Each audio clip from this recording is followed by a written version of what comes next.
कि इसराइल भी पीछे हटेगा और हमास भी गजा से पीछे हटेगा। कि हमास तो ऐसा कर नहीं सकता कि वो एकदम से हट जाए। कि हमास ही गजा है और हमास गजा से ऐसे कहीं नहीं जा रहा कि आप हमास को बाहर निकाल देंगे। हमास के विरोध में कोई और संगठन तो आज तक वहां खड़ा ही नहीं हुआ कभी। राष्ट्रपति ट्रंप को भी ये अंदेशा हो गया है कि आउट ऑफ कंट्रोल की जो है सिचुएशन है, कि जब भी बात अपने किसी मुस्बत हल की तरफ बढ़ती है, सकारात्मक हल की तरफ बढ़ती है, इसराइल उसमें अड़ंगा लगा देता है। और फिर इसराइल ने उसको कहा कि हम नहीं मानते इस शर्त को, एक बार में सारे छोड़ो। जब तक ईरान उसमें शामिल नहीं होगा तो फिर वो प्लान एक्टिव कैसे होगा? नमस्ते, लाइव हिंदुस्तान के न्यूज़ रूम वीडियो में आपका स्वागत है। मैं हूं आपके साथ दिव्यांशु और मेरे साथ मौजूद हैं इमरान खान जी। नमस्कार। फिलिस्तीन को आखिरकार अब दुनिया भर से समर्थन मिलने लगा है।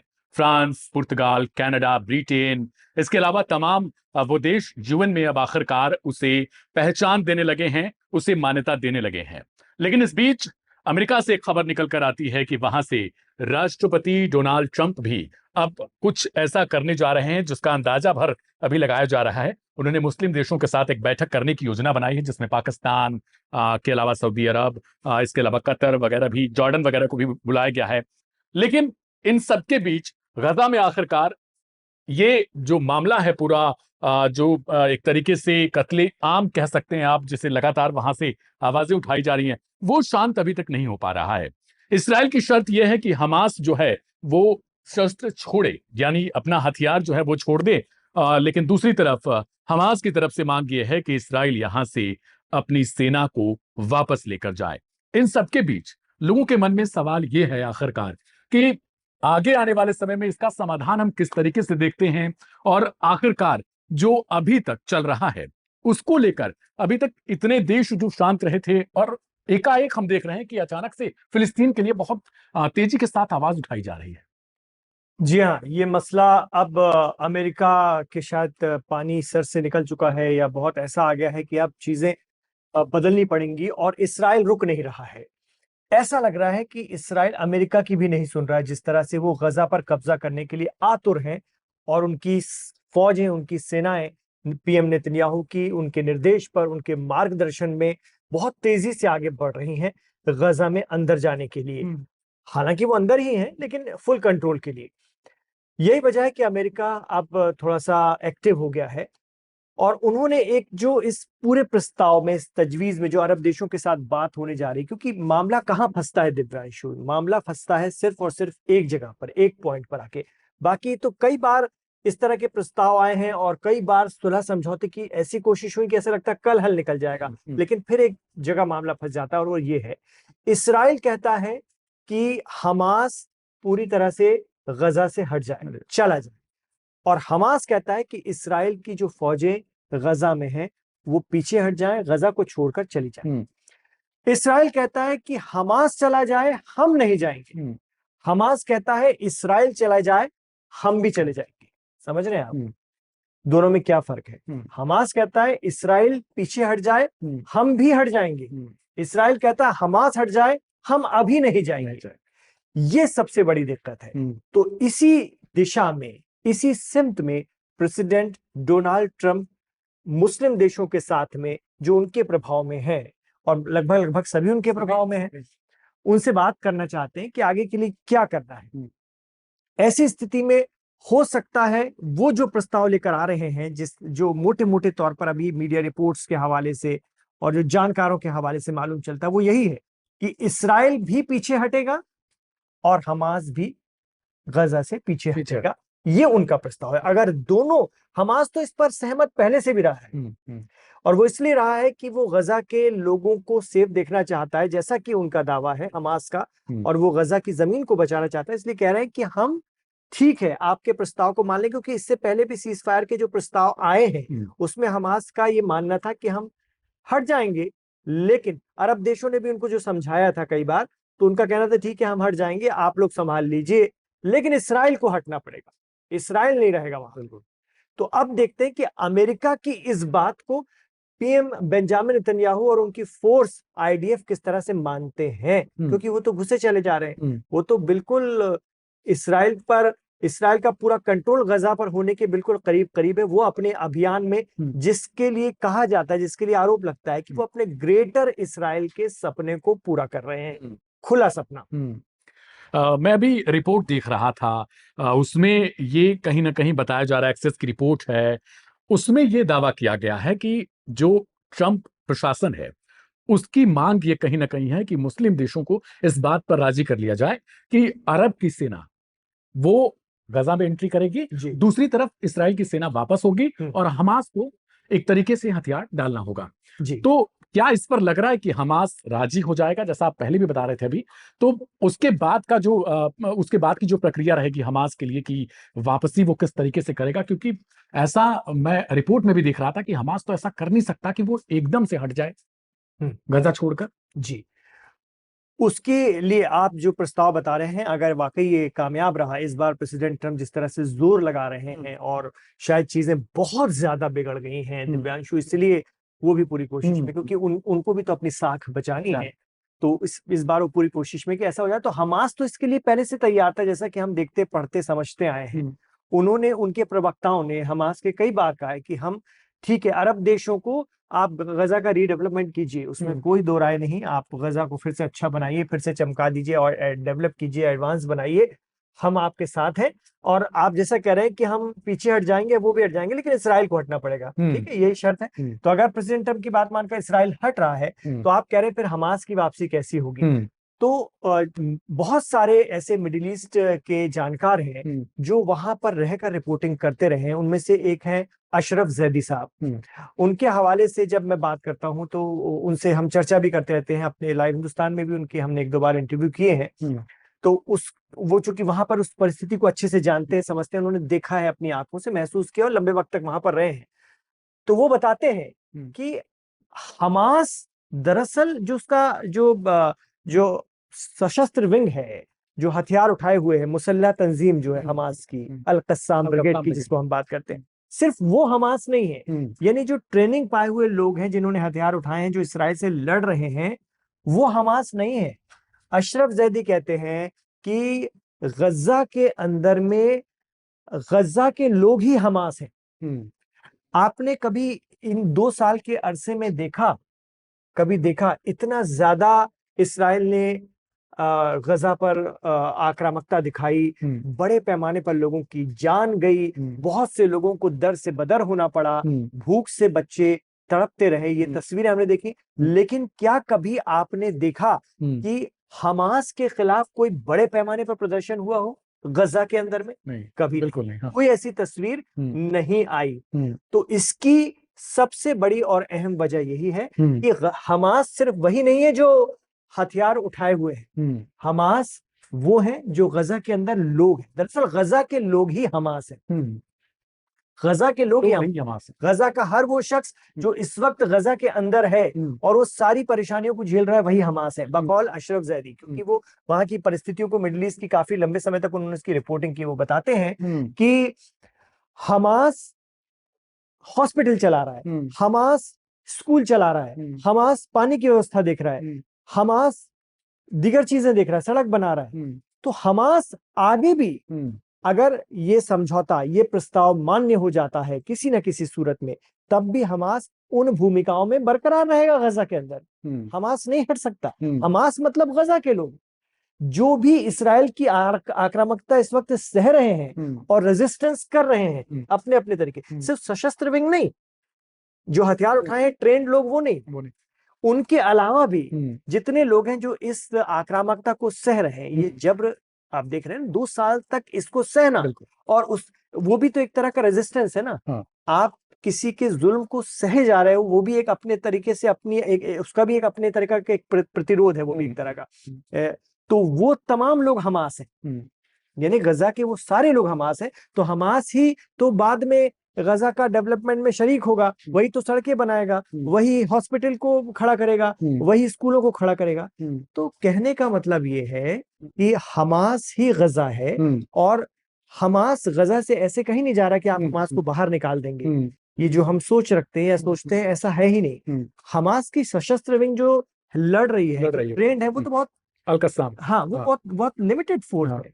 इसके अलावा भी हमास की बहुत सारी हमास असल में 1996 और 2005 में बाकायदा गजा में चुनकर आई एक राजनीतिक पार्टी हमास रही। उसने वहां पे सरकार बनाई और बहुत बड़ी मेजॉरिटी से चुनकर आई। वो अलग बात रही कि हमास को कभी भी मान्यता नहीं दी गई, उसके कामों में अड़ंगा लगाया गया, उसे वहां से खारिज किया गया। और जानकार तो ये भी कहते हैं कि हमास की एक्सेप्ट जो वहां पर हमास को की स्वीकार्यता है, उसको लोगों ने किस तरह से अपने अंदर स्वीकार कर रखा है, उसकी सबसे बड़ी का सबूत तो यही है ना कि हमास के विरोध में कोई और संगठन तो आज तक वहां खड़ा ही नहीं हुआ कभी, इलेक्शन में भी नहीं और वैसे भी नहीं। अगर होता तो दिखता ना सामने। जो एक फतह ग्रुप है वो तो इधर वेस्ट बैंक साइड है, जो वहां की सरकार चलाता है, जिस पर आरोप लगता है, जो महमूद अब्बास की सरकार है, जिस पर आरोप लगता है कि वो एक पपेट गवर्नमेंट है जो इसराइल और अमेरिका से हैंडल होती है और उन्हीं के मुताबिक चलती है।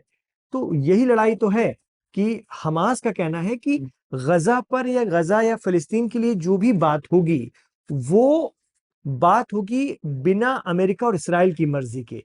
और जो फतह ग्रुप है वो चाहता है कि जो भी बात हो वो अमेरिका और इसराइल को ध्यान में रखते हुए या उनसे बात करते हुए। हम यही वैचारिक मतभेद है जिसकी वजह से सारी लड़ाई है।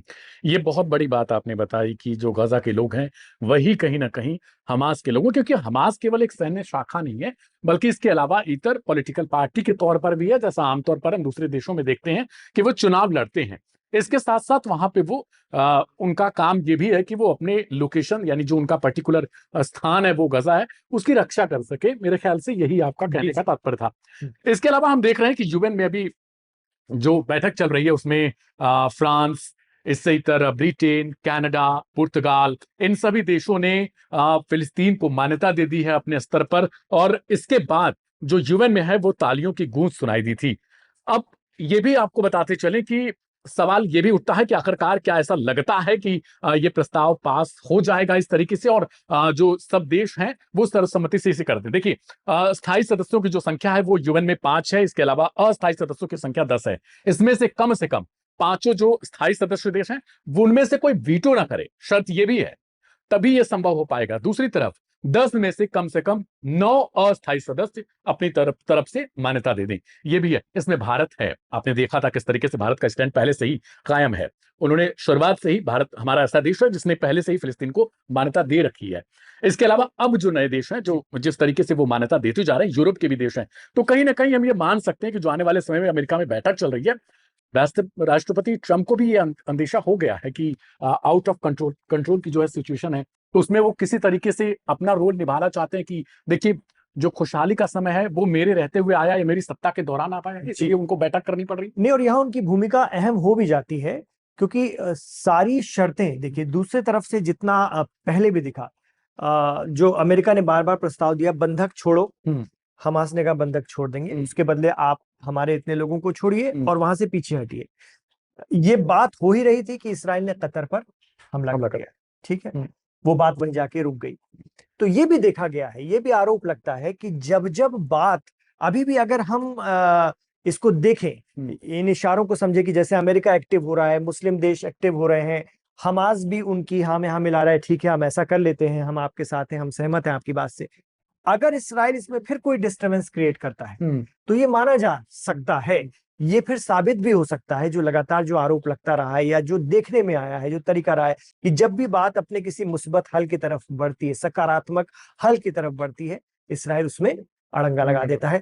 अभी कतर पर हमला हुआ हो या फिर इसी तरह से मार्च में भी ये मामला काफी हद तक पूरा होते होते बनती गया था। 2025 की ही हम बात कर रहे हैं, मार्च 2025 रमजान के समय ये सीज फायर अच्छा खासा हो गया था, दोनों के बीच में सब इधर से भी बंधक छूटने लगे थे, उधर से भी फिलिस्तीनी कैदी छूटने लगे थे। वही तरीका था जो बातचीत में तय हुआ था और इसराइल ने कहा कि नहीं, सारे एक बार में छोड़ो, सब कुछ एक बार में छोड़ो। और उसके बाद में उसने जो हमले शुरू किए तो वो आज तक लगातार जारी है वो हमले। मतलब मिड रमजान से वो हमले जो शुरू हुए थे, तो मतलब फिलिस्तीनियों की जिंदगी में हम या गजा वालों की जिंदगी में हम देखें तो वो 10-15 दिन ही चैन और सुकून के आए थे और पूरा उजाड़ हो गया था।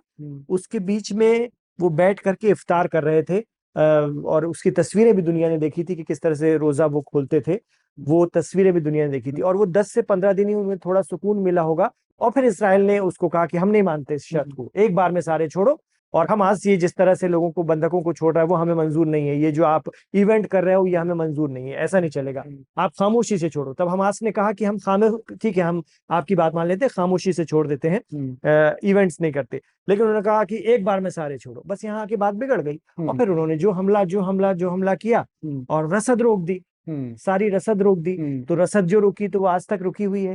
अब वही अपने ढंग से उसको बंटवाने का दावा कर रहे हैं, और जो हम देख रहे हैं कि किस तरह से वहां मारामारी हो रही है, और किस तरह से भूखमरी है, किस तरह से कुपोषण है। तो यही वजह है कि अब हालात बहुत ज्यादा दिव्यांशु बिगड़ चुके हैं, इसलिए अमेरिका शायद फिर से एक्टिव हो रहा है, और वो अपने लिए भी देख रहे हैं उसमें फायदा, कि उनकी एक छवि जो बनी है, और इस समस्या का कोई तो समाधान निकले। और अरब देशों पर भी प्रेशर है अवाम का कि आप कुछ इसका हल निकालिए, लोग बहुत बड़ी तादाद में मारे जा रहे हैं, और अरब देशों पर भी प्रेशर आ रहा है इसीलिए। और कतर पर जब हमला हुआ तो उनको लगा कि ये तो हमारी मतलब सुरक्षा की दृष्टि से भी खतरनाक हो गया है इसराइल, और उस पर से हमारी आवाम पर भी प्रेशर है, फिलिस्तीन वालों के लिए, गजा वालों के लिए उनको हमदर्दी है, इसलिए वो अलग से प्रेशर बनाए हुए हैं। तो इसीलिए अरब देश भी और मुस्लिम देश भी थोड़े से अब इस दिशा में तेज दिख रहे हैं। बहुत सारे कमेंट जब हम बातचीत करते हैं तो उसके बाद हमें मिलते हैं, इनमें ईरान से, सऊदी से, इसके अलावा अमेरिका तक से कमेंट आए हैं ऐसे लोगों के। उनका सवाल ये था, अभी हमने जब बातचीत की थी बीते दिनों, तो उसमें उन लोगों का ये सवाल निकल कर आया था कि कहीं ऐसा तो नहीं कि राष्ट्रपति ट्रंप ये चाहते हैं कि जो माहौल फिलहाल दूसरे देशों में बन रहा है, एक तरीके से हम यूरोप के कह लें या फिर अरब देशों में भी, वहां के आवाम की, जैसा कि आपने अभी बात बताई, तो ऐसा तो नहीं कि उसको शांत करने के लिए ये सब आनन फानन में किया जा रहा हो कि अचानक से मामला पहले थमे? क्योंकि इसराइल के खिलाफ ऐसा तो नहीं लगता कि अमेरिका जा सकता है, या फिर इसराइल के खिलाफ कोई ऐसा निर्णय ले सके मुस्लिम देशों को बुला के। तो कहीं ऐसा तो नहीं कि बस ये शांति का माहौल बनाने के लिए अचानक से जो आवाज उठी है फिलिस्तीन के लिए, उसको थोड़े दिन के लिए दबा दिया जाए, और वापस से जैसा इन लोगों की मंशा है, इसराइल की मंशा है, उसके मुताबिक काम चालू हो जाए? देखिए, इस पर भविष्यवाणी करना या कोई टिप्पणी करना इसलिए भी सही नहीं होगा कि वहां पल पल चीजें बदलती रहती हैं, तो उस मोर्चे पर बहुत काम हो रहा है। लेकिन हाँ, आपका ये कहना सही भी साबित हो सकता है, जैसे कि हम इटली में देख रहे हैं। इटली में जो सरकार थी उसने, अभी कुछ देशों ने जो मान्यता दी है, बड़े देशों ने, ताकतवर देशों ने, उन्होंने जब मान्यता दी है फिलिस्तीन को, तो इटली पर भी दबाव बना और आवाम सड़कों पर उतर आई, जनता सड़कों पर उतर आई, और वो इटली की सरकार से कह रहे हैं कि जब सब दे रहे हैं, फ्रांस दे रहा है, ये दे रहा है, आप क्यों बचे हुए हैं, आपको भी। तो यूरोप में भी इस तरह का माहौल बन रहा है। सिर्फ अरब देशों में तो फिर भी, मुस्लिम देशों में तो फिर भी तानाशाही है और राज सत्ता है, तो जोर जबर से दबा देते हैं चीजों को। और कुछ मिडिल ईस्ट एक्सपर्ट तो ये तक बताते हैं कि मिस्र जहां पर कि आप फिलिस्तीन के बारे में या गजा के बारे में, गजा के हालात के बारे में सार्वजनिक रूप से भी बात करें, और अगर वहां पर पुलिस फोर्स ने या इस तरह जो अधिकारी हैं उन्होंने सुन लिया, तो आप पे कार्रवाई हो सकती है। ये स्थिति है। भले मिस्र अब एक्टिव दिख रहा है, वो सब सरकारी स्तर पर हम एक्टिव हो सकते, उन्होंने अपनी आवाम को उन देशों ने बड़ा दबा के रखा हुआ है। सऊदी में आप बात नहीं कर सकते, और कुछ मामले तो ऐसे भी आए थे, हमने सोशल मीडिया पर ही देखा कि लोगों ने हज के दौरान, अभी इसी साल जो हज हुआ, तो दुआ करने की कोशिश की फिलिस्तीन के लिए, फिलिस्तीन के लोगों के लिए, गजा के लोगों के लिए, तो उनको वहां से हटा दिया गया, अरेस्ट कर लिया गया, इस तरह की खबरें। तो वहां पर तो इस तरह के हालात हैं। यूरोप में चूंकि स्वतंत्रता है प्रदर्शनों की, तो वो वहां की जनता निकल रही है, तो उनकी सरकारों पर भी खासा दबाव है। तो ये फर्क है अरब देशों में या मुस्लिम देशों में और यूरोपियन देशों में। तो यूरोपियन देशों में चूंकि आपको परिवर्तन देखने को मिल रहा है बहुत तेजी से, हो सकता है इसलिए आपकी बात सच हो कि ट्रंप प्रशासन पर भी इसको लेकर के एक दबाव बन रहा है, जिसके चलते वो एक्टिव होते दिख रहे हैं। हो सकता है कि बाद में इसराइल के साथ ही वो नजर आए, जैसा कि अमेरिका की रणनीति रही है। लेकिन हाँ, आपकी बात इसमें कहीं ना कहीं दमदार लगती है। ये बहुत सारे मैं कमेंट देख रहा था, आप लोगों के आते रहते हैं प्राय जब इस डिस्कशन को आप सुनते हैं, और आप अपनी तरीके से उसको बताते भी हैं कि आपको कैसा लगा, कैसा नहीं। लेकिन मेरी रिक्वेस्ट यही रहेगी कि आप लोग अपने नाम के साथ इसको जरूर लिखा करिए, और कहाँ से आप लोग देख रहे हैं, क्योंकि बहुत भारी मात्रा में आपके जब सवाल होते हैं तो वो हम अक्सर थोड़े छूट जाते हैं, और उसके लिए माफी चाहेंगे। लेकिन ईरान से एक सवाल आया था हमें, मैंने उसको देखा था, अभी मैं देख भी रहा था उसको। उनकी तरफ से ये मांग थी कि आपने जो अपने कल के डिस्कशन में बोला था कि शिया सुन्नी वाले मैटर को, तो उनको थोड़ा-सा अटपटा लगा था ये। और उनकी ये मांग थी कि आप लोग जब डिस्कस करते हो तो उसमें शिया सुन्नी को लेके आते हो, और थोड़ा मुझे लगता है ऐसा नहीं है। तो इस पर कुछ बिल्कुल, इसमें सबके देखिए अपने अलग-अलग राय है और जो मिडल ईस्ट में जो खींचतान चलती है, उसके पीछे का जो मुख्य की जो वजह है, वो निकल कर किसी न किसी छोर से यही आती है। उसका तर्क हमने कल भी दिया था अपनी बातचीत में। उनका ऐतराज़ उसकी कद्र है, उनके उस ऐतराज़ की कद्र है, उसको हम नकारते नहीं। लेकिन जिस दिन पाकिस्तान, सऊदी अरब, जैसा कि उन्होंने अलायंस किया है, डिफेंस डील की है, पाकिस्तान, सऊदी अरब, कतर, यूएई, मिस्र, तुर्की, ईरान, ये साथ में एक अलायंस बना लें इसराइल के खिलाफ, उस दिन ये आरोप हो सकता है कि हमेशा के लिए खत्म हो जाए। लेकिन क्यों मिडिल ईस्ट दो खेमे में बटा है? क्यों मिडिल ईस्ट में खेमाबाजी है? क्यों इस खेमाबाजी का या इस कैंप वाद का फायदा अमेरिका और इसराइल उठाते हुए नजर आते हैं?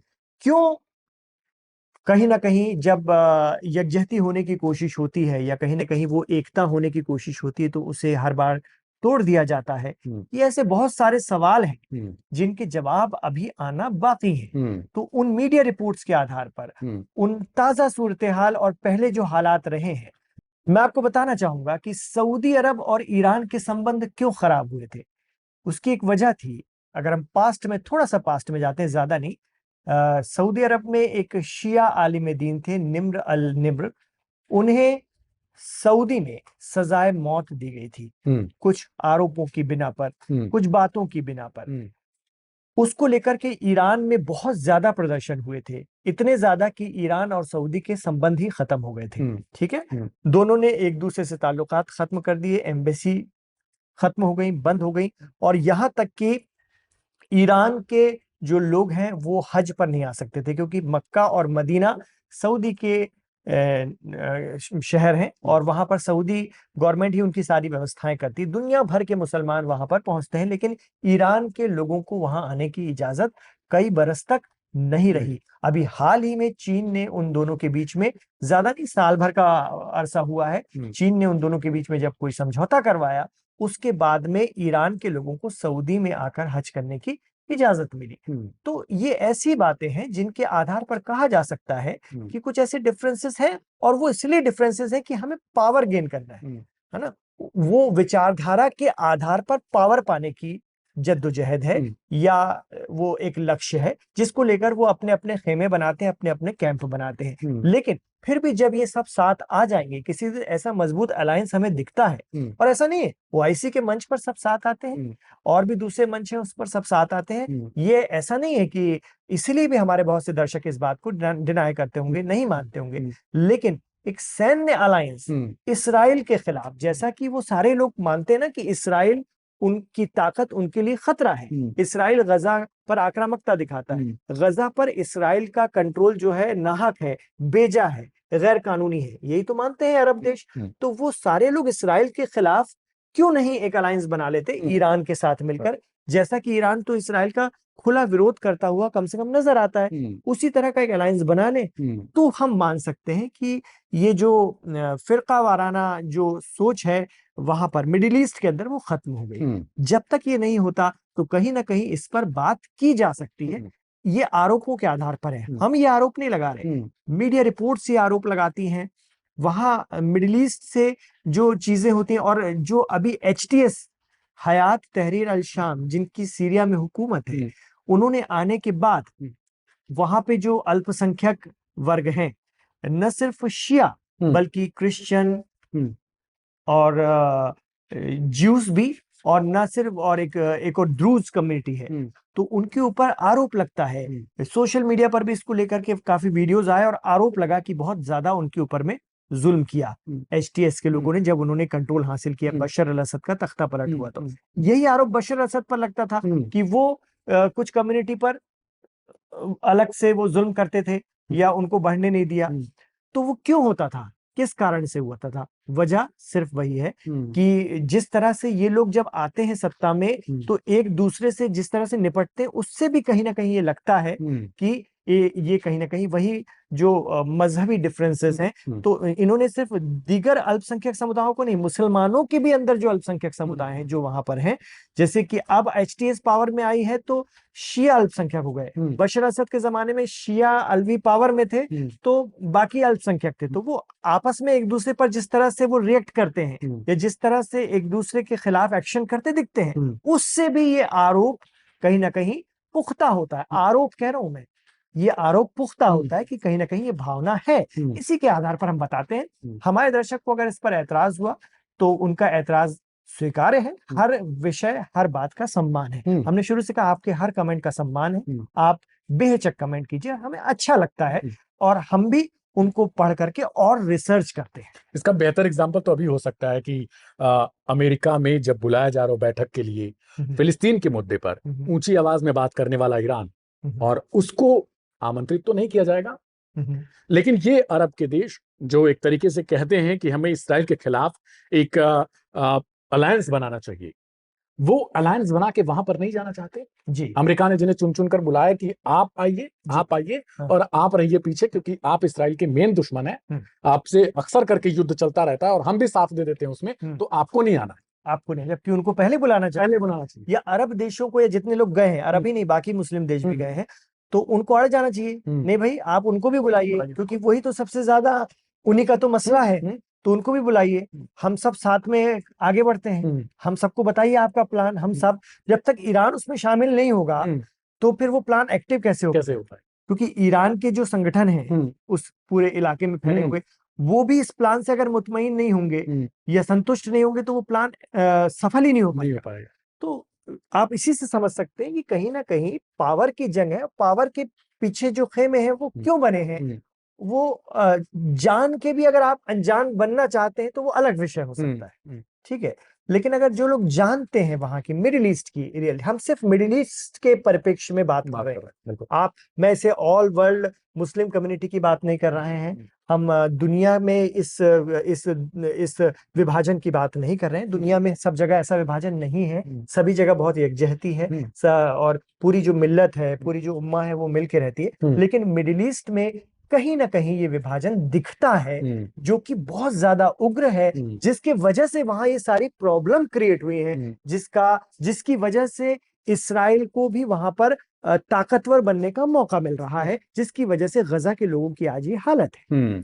मैंने वो सवाल भी अपने दर्शक का इसीलिए उठाया था ताकि हम बेहतर तरीके से समझ सकें कि अमेरिका किस तरीके से लोगों को बुला रहा है, किन लोगों को बुला रहा है, क्यों बुला रहा है, इसको आप बेहतर तरीके से समझ पाएंगे। फिलहाल इमरान जी, आपका बहुत शुक्रिया हमारे दर्शकों को इतनी जानकारी देने के लिए। अगर आपकी भी कोई राय है, आपको लगता है कि आपके पास कोई सवाल ऐसा है जिसका जवाब अभी तक आपको नहीं मिल सका है, तो अपने नाम के साथ, अपने लोकेशन के साथ लिखना बिल्कुल मत भूलिएगा, और हो सके तो वीडियो को शेयर भी कीजिएगा ताकि हम हर रोज इस तरीके की डिस्कशन, एक जानकारी भरी हो, वो आप तक पहुंचाते रहें।